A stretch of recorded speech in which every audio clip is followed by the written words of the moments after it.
Hello दोस्तों। एक बार फिर हम आकाशा मैथ क्लासेस अपने यूट्यूब चैनल में आपका वेलकम करते हैं।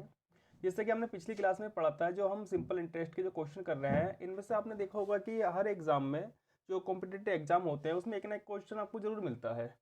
ठीक इसी प्रकार हम एक क्वेश्चन वैसे तो हमने बहुत सारे पहले भी कर चुके हैं और उसी के बेस पर हम आगे भी कुछ सवाल कर रहे हैं। ठीक इसी प्रकार एक सवाल लेते हैं और ये देखते हैं। देखिए, किसी धन के 7 वर्ष और 10 वर्ष के साधारण ब्याज जो का अंतर 150 रुपये है। यदि ब्याज की दर 5% हो तो वह धन ज्ञात कीजिए। ये हमें एक सवाल दिया होता है। ठीक इस प्रकार इस सवाल को हम दो तरीके से कर सकते हैं। जैसे कि आप पहला मेथड देखिए, सबसे पहले हमें रेट को फाइंड करना होता है। इसमें हमें रेट दी होती है, हमने रेट को ये लिखते हैं। इस रेट को फ्रैक्शन फॉर्म में तोड़ लेते हैं। फ्रैक्शन फॉर्म में तोड़ने के बाद 5/100 हो जाती है। हमें जो टाइम दे रखा है वो एक 7 वर्ष दे रखा है और एक 10 वर्ष दे रखा है। जिससे कि हमने इस 5 से मल्टीप्लाई करी 7 की, तो 5 7 35 आ गया। ठीक इसी प्रकार हमने इस 5 की मल्टीप्लाई 10 से करते हैं ना, 50 मिलता है। इन दोनों का अंतर 115 आता है। जबकि हमें जो दे रखा है इन दोनों का अंतर 150 दे रखा होता है। उस 150 को हम इसको 150 के बराबर रखते थे। इस प्रकार से हम एक यूनिट की वैल्यू निकालते हैं। 15 का 15, 10 यूनिट आ जाती है। इस 10 की मल्टीप्लाई हम इसके आधार और अंश में करते हैं। जैसे कि हर में कर दी मल्टीप्लाई। ये हमसे कहता है कि आपने जो 1,000 रुपये पे जो एक साल का ब्याज मिलता है 50 रुपये मिलता है। ठीक इसी प्रकार हमें जो वो कह रहा था वह धन ज्ञात कीजिए, और हमारा आंसर 100 हो जाता है। ये हमारा आंसर हो जाता है। इसी सवाल को आप सॉर्ट करना चाहते हो तो एक इसका अलग ही मेथड भी आता है। जैसे कि हमने ये करा, हमने कि दर ली 5%। 5% की मल्टीप्लाई करी हमने 7 से, टाइम से।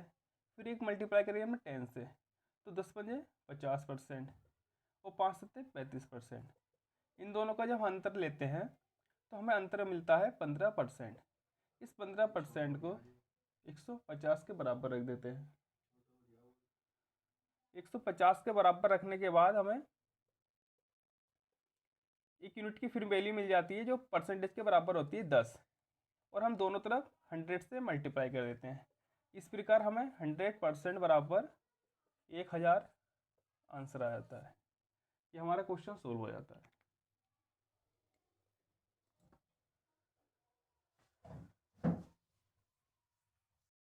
ठीक इसी प्रकार हम एक अगला क्वेश्चन लेते हैं। जिससे कि हमने दे रखा है एक धन का 4% ब्याज की दर से 3 वर्ष के ब्याज उसके 5 वर्ष के ब्याज से 400 रुपये कम है। ये हमसे कह रहा है कि मान लीजिए कोई रेट थी हमारे पास, ये 4%। 4% रेट थी। इस 4% को हमने 4/100 में खोल दिया।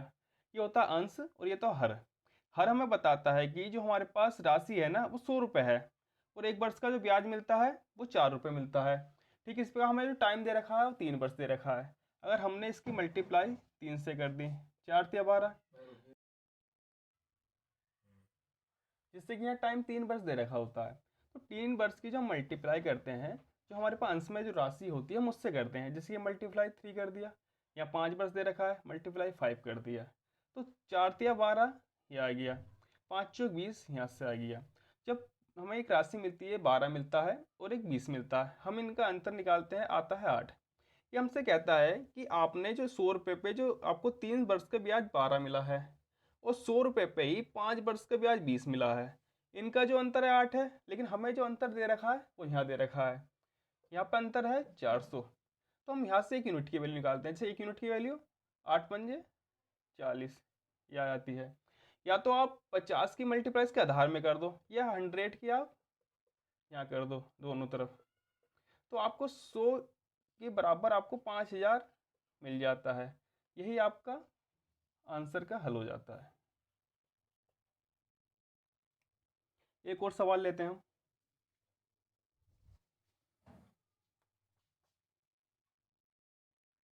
ठीक इसी प्रकार हम जैसे कि पिछला देखा था सवाल, एक इसी तरह से एक अगला भी लेते हैं। इसमें कुछ मेथड चेंज होता है। जिससे कि कोई धन, यानी कि वो आपसे ब्याज की दर तो ज्ञात कर रहा है, यानी कि रेट आपसे ब्याज की दर ज्ञात करता है। वो कहता है कि कोई धन साधारण ब्याज की दर पर 3 वर्ष में 575 रुपये तथा 5 वर्ष में 625 रुपये हो जाता है। आप इसमें ये देखने का प्रयास करोगे कि मान लीजिए कोई धन था पी कोई धन था, इसको हमने एक रेट ले ली, फिर हमने टाइम लिया।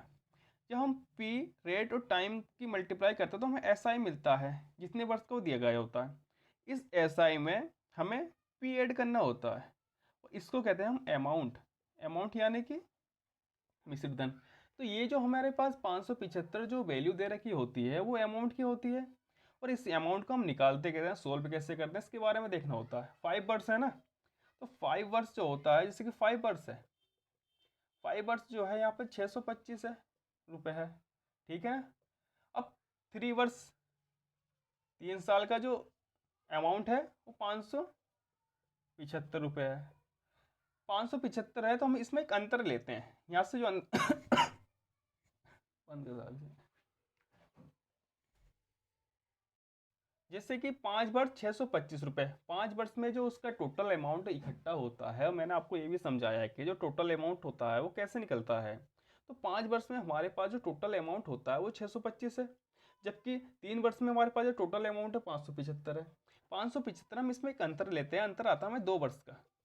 2 वर्ष में हमें जो इसका राशि का जो अंतर मिलता है 0 7 5 12 50 रुपये मिलता है।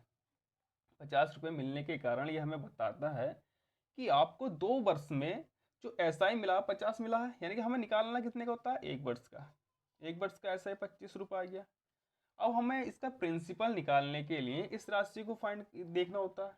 यहाँ 3 है, मल्टीप्लाई 3 वर्ष गुणा 3 वर्ष, 25 75 75 रुपये जो आते हैं वो हमारे पास 3 वर्ष का ऐसा ही आ जाता है। ये आपको समझ में आता होगा क्योंकि यहाँ 3 वर्ष के लिए 75 जो है ये ऐसा ही है, और यहाँ जो है 575 जो है वो अमाउंट है।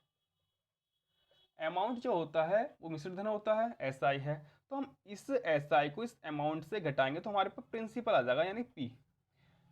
हम अमाउंट में से जब हम एसआई घटाते हैं तो हमारे पास पी निकलता है ये, और हमें पी ही फाइंड करना होता है, जिससे कि प्रिंसिपल निकल जाता है।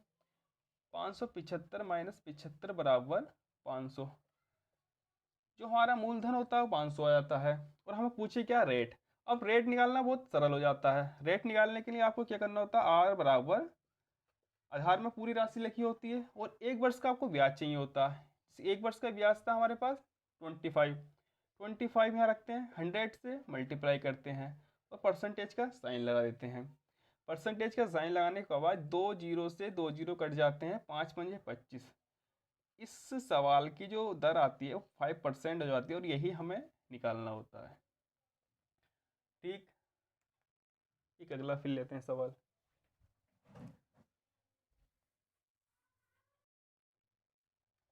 एक अगला सवाल लेते हैं हम और देखते हैं कि ये सवाल कैसे हल होता है। देखो, कोई धन 7% वार्षिक ब्याज की दर से 3 वर्ष में 1210 रुपये हो जाता है, तो कितने वर्षों में 1350 रुपये हो जाएगा। तो इस मैंने आपसे पहले भी कहा है कि अगर आपके सवाल कोई भी क्वेश्चन हो उसमें दर दे रखी हो तो सवाल बहुत इजी हो जाता है। जैसे कि 7% यहाँ दर दे रखी है, इसको फ्रैक्शन फॉर्म में तोड़ लेते हैं हम, 7/100। तो ये हमें बताता है कि 100 रुपये पे 1 वर्ष के लिए आपको 7 रुपये मिलते हैं। तो आपके पास टाइम है 3 वर्ष, आपने 3 से मल्टीप्लाई कर दी। तो आपने 3 से जब मल्टीप्लाई कर दी 7 से 21, तो आपको 100 रुपये पे 3 वर्ष में 21 रुपये मिले, ठीक है ना। और ये जो दे रखा है आपका, ये अमाउंट दे रखा है। अमाउंट का मतलब होता है मिश्रधन। मिश्रधन में जो होता है वो मूलधन होता है, और आपका ब्याज होता है। ब्याज होता है ना, तो आपके पास ब्याज है और ये मूलधन है। अगर मैंने मूलधन यहाँ रखा, ब्याज रखा, तो हमें 121 मिश्रधन मिल गया। मिश्रधन हमें मिलने के बाद, और हमारे पास जो मिश्रधन आया वो ये है, और ये जो हमसे कह रहे हैं कि मिश्रधन जो है हमारे पास 121 जीरो है, तो 121 की रूट डिवाइड करने के बाद हमें 1 यूनिट की वैल्यू 10 मिलती है। इस 10 यूनिट की वैल्यू को फिर हम फ्रैक्शन में लेके जाते हैं, जैसे कि ये 7 था। हमारे पास ये जो वैल्यू थी ये थी 100 रुपये पे 1 वर्ष का ब्याज, तो हमें अब जो मिलता है वो 1000 रुपये पे 70 रुपये मिलते हैं। ये हमसे कहता है कि आपको 1000 रुपये पे 1 साल के लिए 70 रुपये मिले हैं, और आपको चाहिए ये टाइम चाहिए कि कितने वर्षों में 1350 हो जाते हैं। जब आपको पता है कि आपके पास जो प्रिंसिपल है ये है और इसके पास जो अमाउंट है ये है, 1350 में से जब आप 1000 घटाते हो तो आपको 350 रुपये एसआई मिलता है। 350 रुपये एसआई मिलने पर आपको ये पता चल जाता है, ये जो एसआई होता है, एसआई इंटू में टी बराबर 350 होता है। और आपके पास जो समय है, एक वर्ष का जो ब्याज है, सॉरी, एक वर्ष का जो ब्याज होता है वो 70 है। यहाँ आपने 70 रखा, मल्टीप्लाई टी करा, 350 करा, 0 से 0, 7 पंजे 35। तो इस प्रकार हमारे पास जो टी की वैल्यू आती है 5 वर्ष हो जाती है। अब जैसे ही कह रहा था कितने वर्ष में 1350 रुपये हो जाता है, वो 5 वर्ष लगते हैं। उस धन को 1000 को 1350 रुपये होने में 5 वर्ष लगते हैं, और ये हमारा आंसर हो जाता है।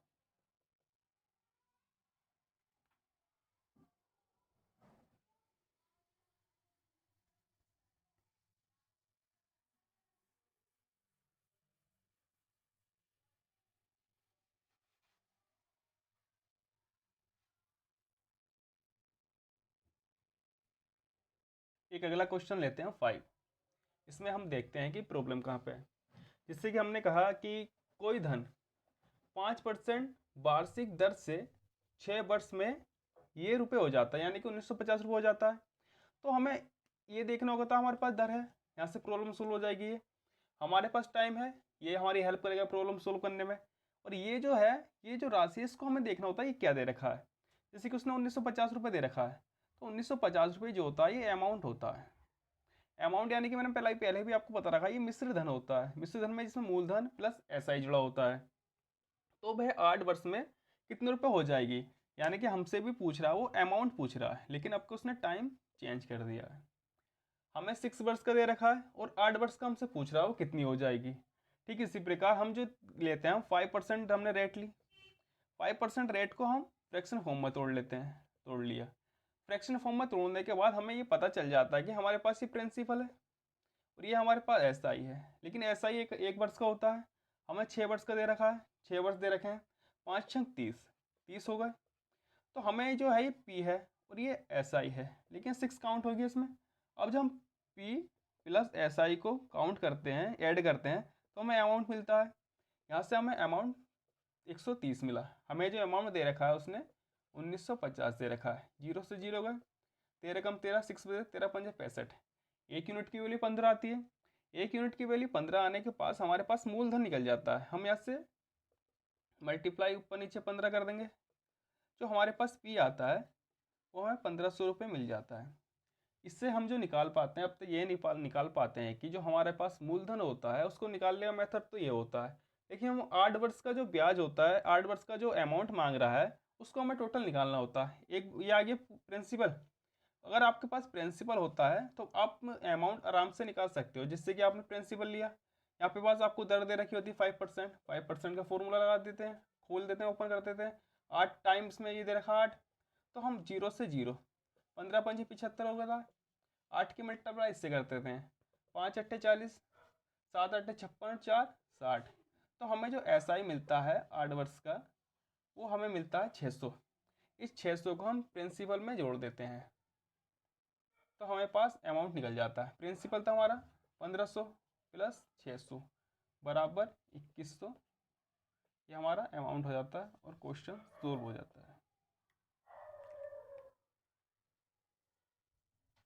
एक अगला सवाल लेते हैं इसी प्रकार हम।